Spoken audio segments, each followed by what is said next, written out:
Alright, so our first unit was, what is the American dream, correct? Technically, we're still in that because you are finishing up your final project, but we're not doing any more work, okay? So our second unit is titled The Age of Reason. To what extent is persuasion powerful? What is persuasion? Someone let me know. So talking somebody into this. Okay. Persuading someone to agree with you, correct? Okay. That's persuasion. So in the Age of Reason, which is what you just read about, it's historically the age when we went through Thomas Paine's work, when we wrote the Declaration of Independence, all this stuff where we were persuading someone to agree with us. Okay? So that's what this entire unit is. It's only 2 weeks long. Alright. So this unit covers some of the most important events that shaped North America and the eventual U.S. government. Not without a little help from persuasion. Okay, so we're going to... The internet's super slow. Okay. So this is about one of your requirements for being a junior is to read seminal texts, which are texts that later influenced important documents, okay? So like a court case, Brown v. Board of Education, which was the court case that outlawed segregation in schools. That's a seminal case, or a seminal text, okay? The Declaration of Independence, that's a seminal text. So these are the ones that are really important that we need to be able to review, okay? Logan, stay with me because you have no work, okay? So close your computer. Unless you're still reading. So we're going to go ahead and view this. When it comes to selling your home, who you work with matters. At the Mentor Group, our Oh no! I clicked the actual ad. online listings rank higher in search results and have more views than homes listed by other brokers. Our properties are featured in local news outlets as well as global markets. After all, a larger pool of buyers means your home is sold at a higher price. If you're contemplating buying or selling a home, think of the Mentor Real Estate Group. Because who you work with matters. Alright, so when you guys buy a home, there's your realtor. Like many of his neighbors, Jefferson did happen to be chronically in debt. But his motivations for the cause of independence ran as deep as his soul. I like the dreams of the future better than the history of the past. From the moment that Jefferson arrives in the Continental Congress, he's part of the radical side.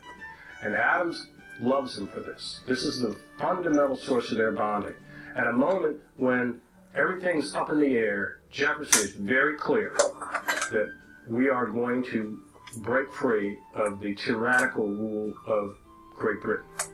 Although not all the members of Congress shared Jefferson's moral certainty, they appointed a 5-man committee headed by John Adams and Benjamin Franklin to draft a formal document outlining their ideals. John Adams later admitted that he fobbed the thankless writing task off on the 33-year-old Jefferson. But even Jefferson's early handwritten drafts of the Declaration of Independence don't answer every question about its uneasy birth. One common accusation is that the document was not wholly original.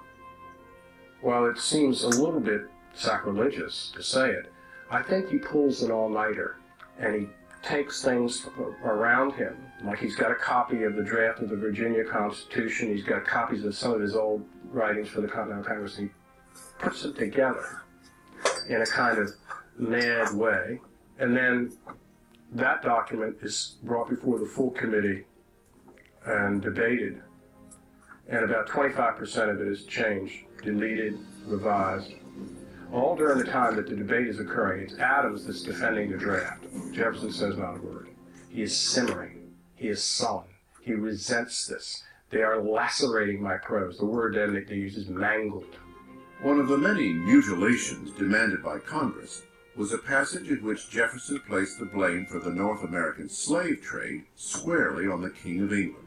After 4 days of debate, the dejected author went back to his rented rooms on Chestnut Street to rework his mangled prose. Despite the committee's enforced changes, on the 2nd of July, Congress passed the Resolution for Independence. On the 4th of July, they approved the declaration of their newly claimed liberty. Okay, so let me go back. What was Thomas Jefferson's greatest contribution? Writing the draft of the Declaration. Yes, the Declaration of Independence.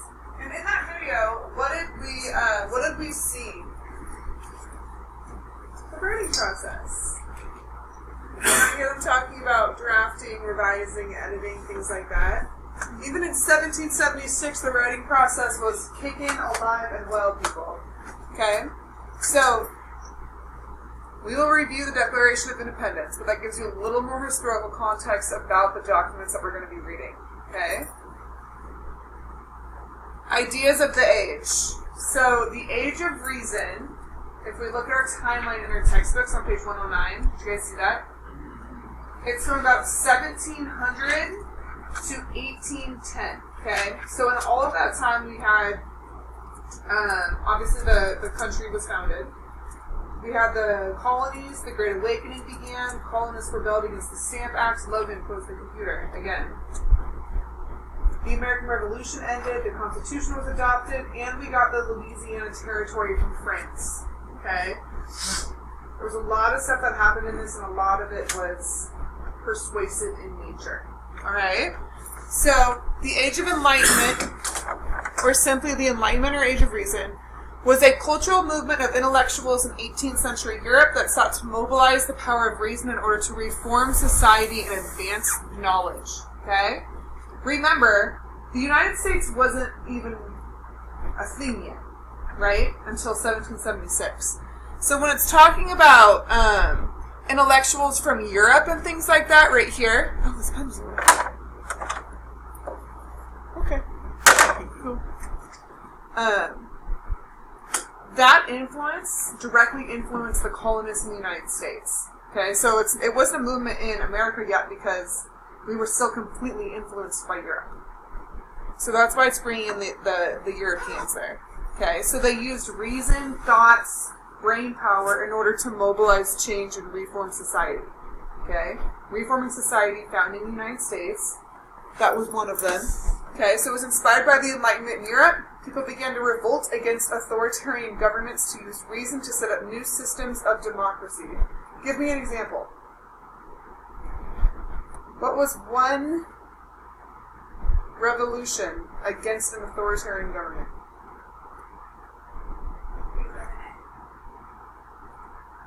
America, right?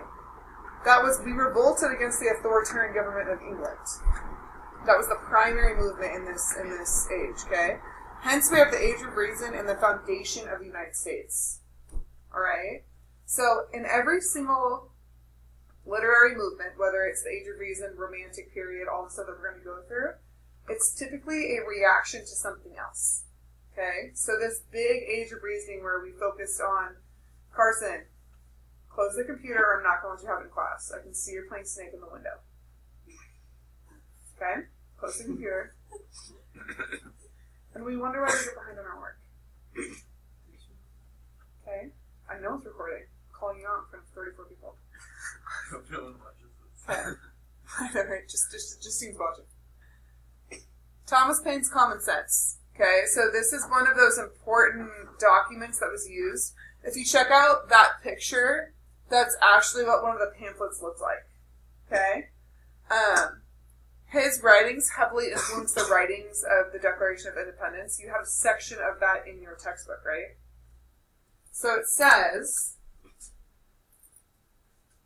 between 1763 and 83, about 2,000 inexpensive pamphlets were published, reaching thousands of people and stirring debate. Common Sense by Thomas Paine was a key pamphlet that helped move the colonists to revolution.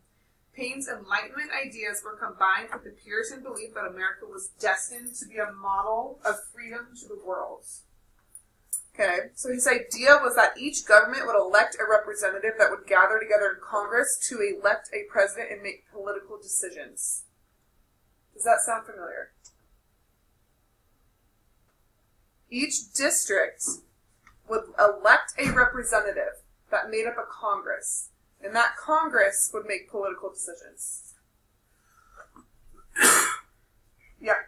Like the Democrat and Republican. Not the Democrat and Republican Party. You guys haven't gone to government yet, but there's the House of Representatives and the Senate, correct? Okay. So the House of Representatives, for each district, for instance, in California, we have a ton of representatives because we're such a big state. We elect an official to represent our district, El Dorado County and things like that, okay? That representative then goes to Congress and fights for things that our county wants, okay? That makes up the House of Representatives.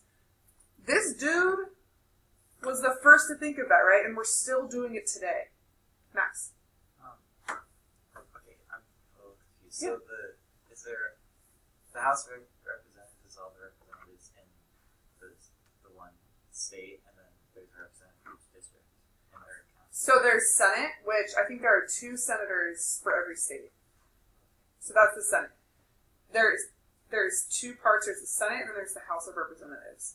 The House of Representatives we elect a lot, it's a lot smaller portion of people, and we elect a representative to go to Congress and represent our needs and wants and beliefs and things like that in this area. Okay. So, check this out.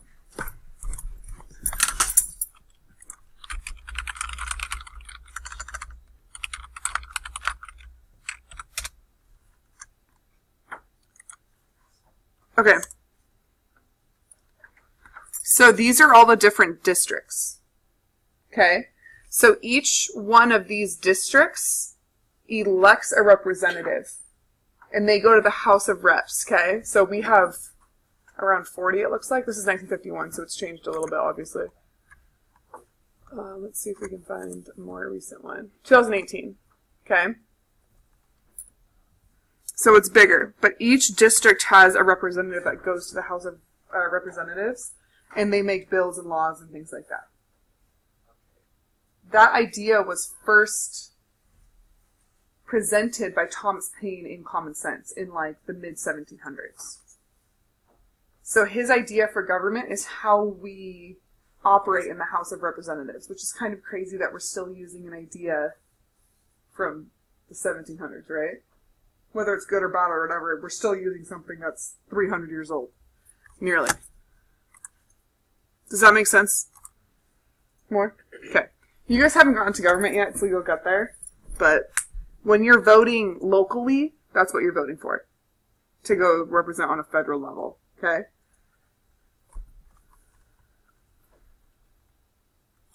So again, you guys read something about equality in that reading, correct?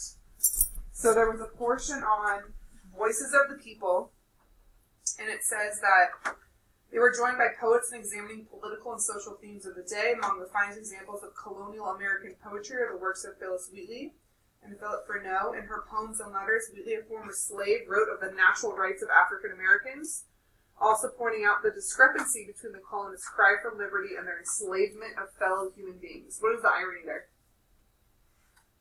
What is the irony between the colonists' cry for liberty and wanting freedom and the fact that they also had slaves?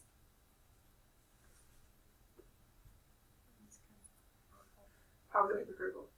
Because they wanted freedom, but they were taking other people's freedom. Yes. Okay. So that was something that's brought up in the intro to the unit that you read. Equal does not always mean equal. Okay. So not everyone was included in that whole equal rights claim in the forming of our country, right? When all men have unalienable rights, correct? That text brings up one African American author who the rights were not free for that person. Okay? So, for example, you have the 3/5 compromise, which, have you guys got to this in history at all? Enslaved people were 3/5 of a person. Okay, so if you're black, you were 3/5 of a person. You had the rights of 3/5 of one person. Okay? Women couldn't own property, women couldn't vote. There was lots of other things that equal did not always mean equal in this age. That same author that I just read to you about, that you guys read, was an African-American writer and poet in the era who used biblical language to try and show religious people the evils of slavery. Okay, so she would pull out Bible verses and kind of quote them in her writings in order to reach the religious people who were still using slaves. She aimed to prove African Americans could benefit and achieve greatness from education. Okay, she did that by writing great poetry, proving that she was educated, could be educated, and could produce great work. Because at that time period, did people think African Americans had the same ability levels, brain-wise, intellectually, as we're going for? No. Okay. So, I want to go over this real quick. Focus, everyone. Okay? Literary nonfiction is rough to read. Stuff this old is hard to read. It's dry. It's not always fun. Okay? So here are some things that we can do to make it better and we can understand. Okay? So number one, determine how the text is structured. Is it cause or effect, or does it describe the events in order? If you can look at that and be like, okay, it's telling me what happened after this, you can better understand what it's saying to you. Okay? 2, look at what stylistic features are in the text. Are there quotes, descriptions, figurative language? What's going to be difficult for you to understand? Okay? Scan the text first. 3, look up unfamiliar vocabulary. If you get across a word you don't understand that is from the 1800s, please look it up. Don't just be like, I don't know what that says. Look it up. You have Google for a reason. 4, do your pre-reading assignments. Okay? Things like actually listening to this lecture will help you understand what you're reading. Okay? That's what I just said. So part 1 of the unit, what are America's foundational documents based on? So we're going to look at some of the foundational texts. Article number 10, Declaration of Independence, okay? Second, we're going to look at how can we identify elements of persuasion. This is when you get into that argumentative essay you have to do. This is where you pick your controversial topic. All right? I have 3 already laid out for you. If you have an idea in mind, then just present it to me and I'll say, yes, that's okay. No, that's not okay. Okay? We start that on Thursday. Any questions? Okay. So this is your intro. You're done. The rest of the time you can use to work on your summative project. That's due Thursday at 8 a.m. Remember, 10% of your grade is whether you turned it in on time or not.